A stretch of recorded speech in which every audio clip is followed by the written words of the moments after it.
Hi there, it's Lauren Foster with Be Happy First, and welcome to How to Choose Happiness.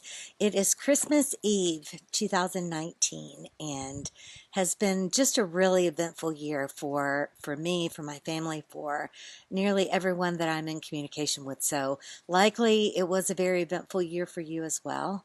And I just want us to look forward to a new beginning and a new decade in 2020, and to really encourage you to get on board the Be Happy First train and take advantage of our free gifts. Our gift this week is the journaling exercise activity worksheet called Empowerment Through Journaling, which is an amazing way to start taking control of your perspective.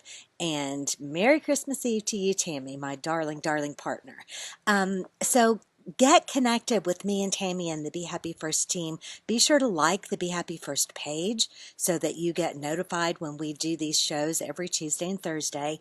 And we are always creating new material that we offer to you for free to help you learn how to choose happiness. So we're always saying that happiness is a choice, but how you go about choosing happiness is a, a complete university course all on its own.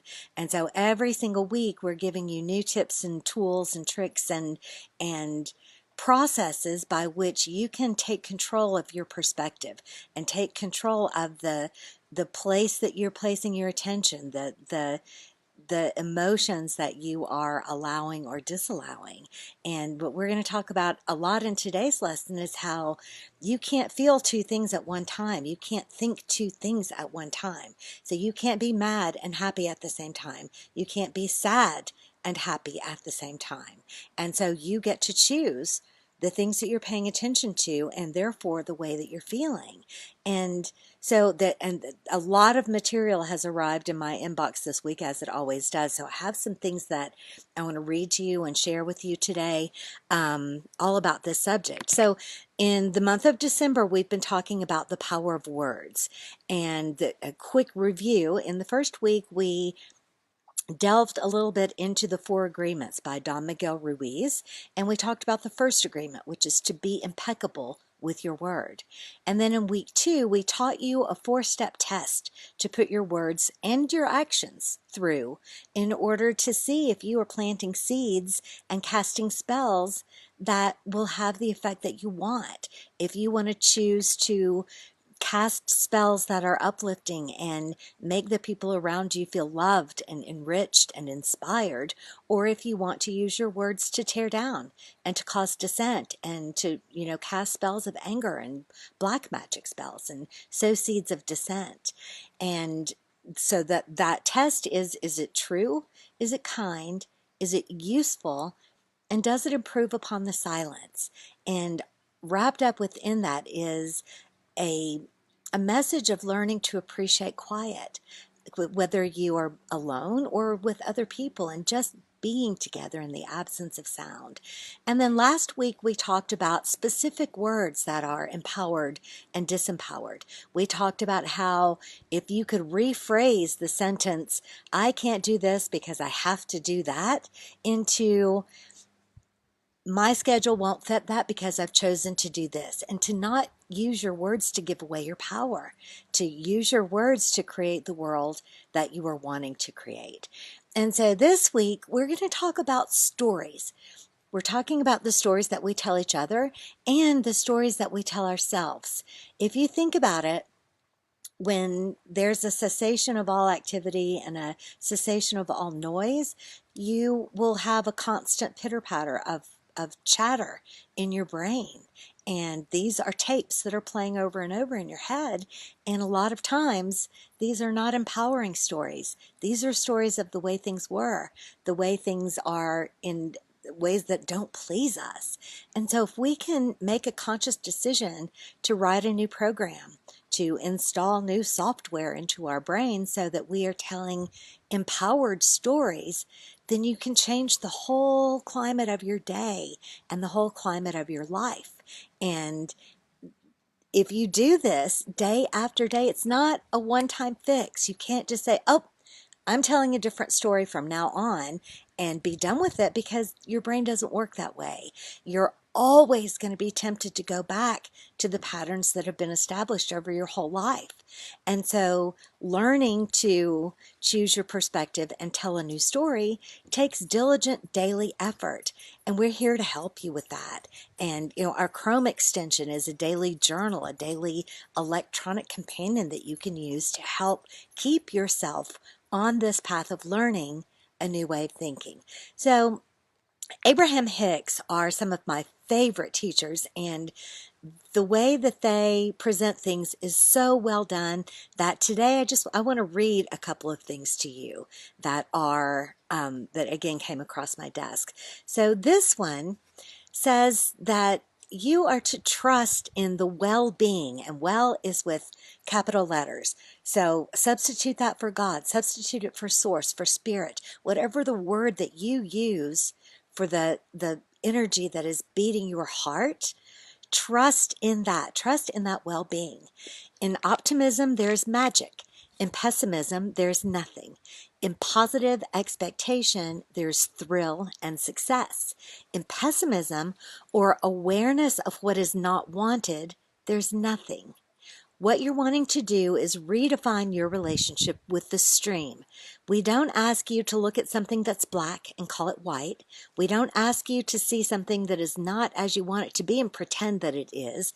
What we ask is that you practice moving your gaze, practice changing your perspective, practice talking to different people, practice going to new places, practice sifting through the data of your day for the things that feel like you want to feel, and using those things to cause you to feel a familiar place. In other words, we want you to feel familiar in your joy, familiar in your positive expectation, familiar in your knowing that all is well, because this universe will knock itself out, giving you evidence of that well-being once you find that place. As you perceive something, you give birth to a thought, and this thought now thinks. Now that it exists, now that it has been conjured, now that it has been focused, now it vibrates. Now, by law of attraction, other thoughts that are vibrationally the same will come to it. So it begins its expansion immediately.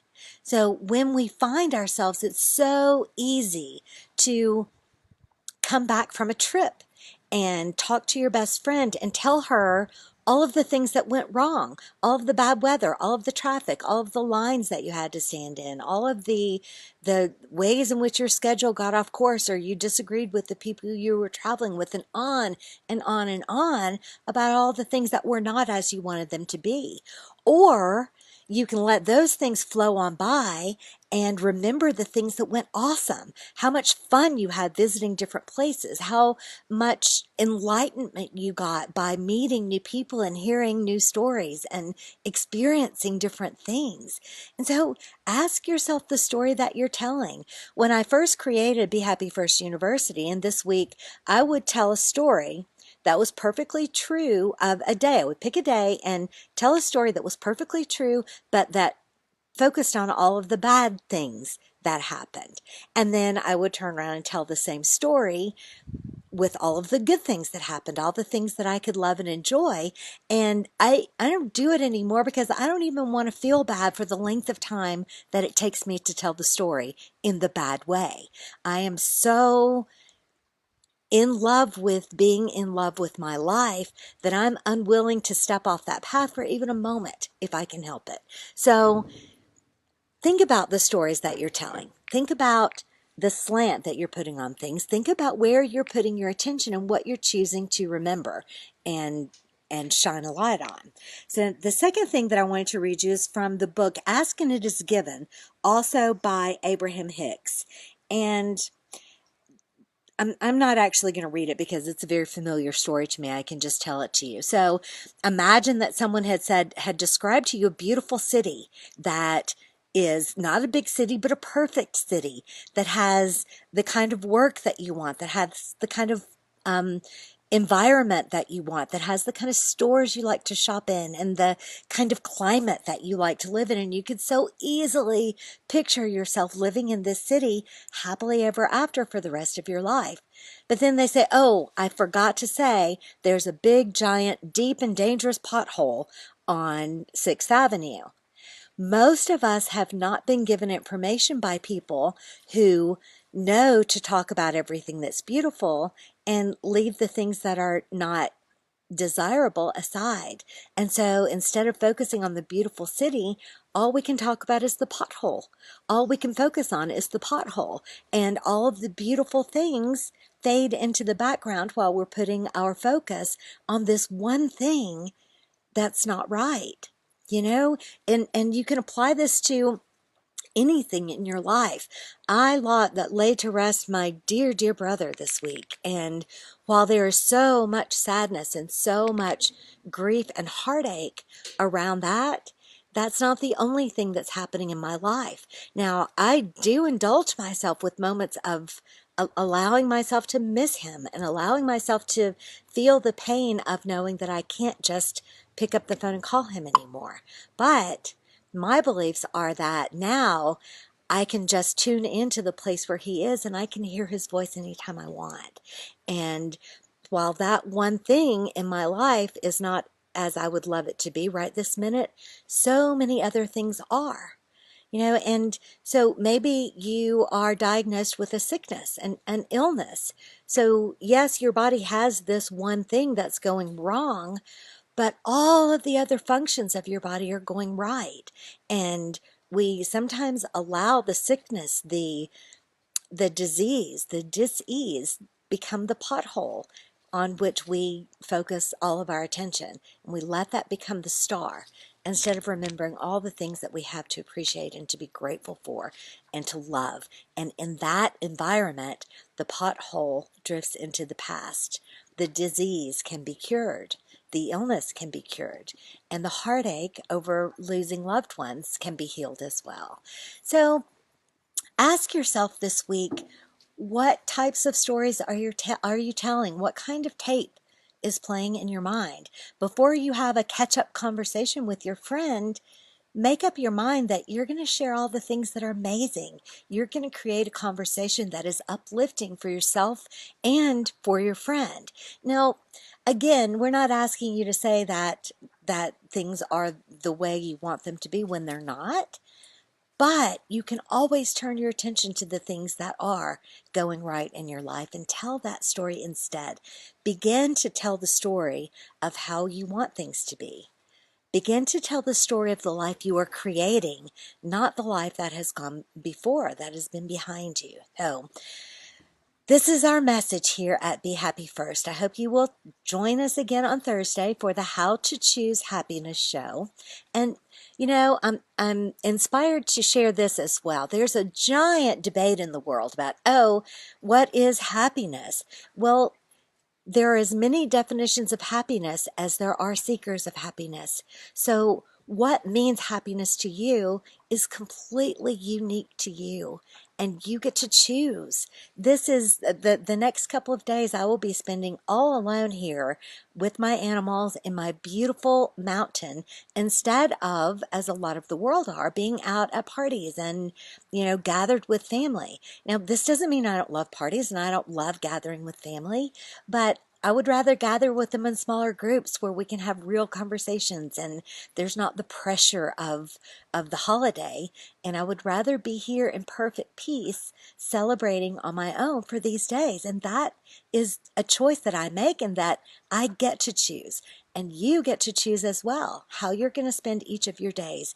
And you get to figure out what happiness means to you.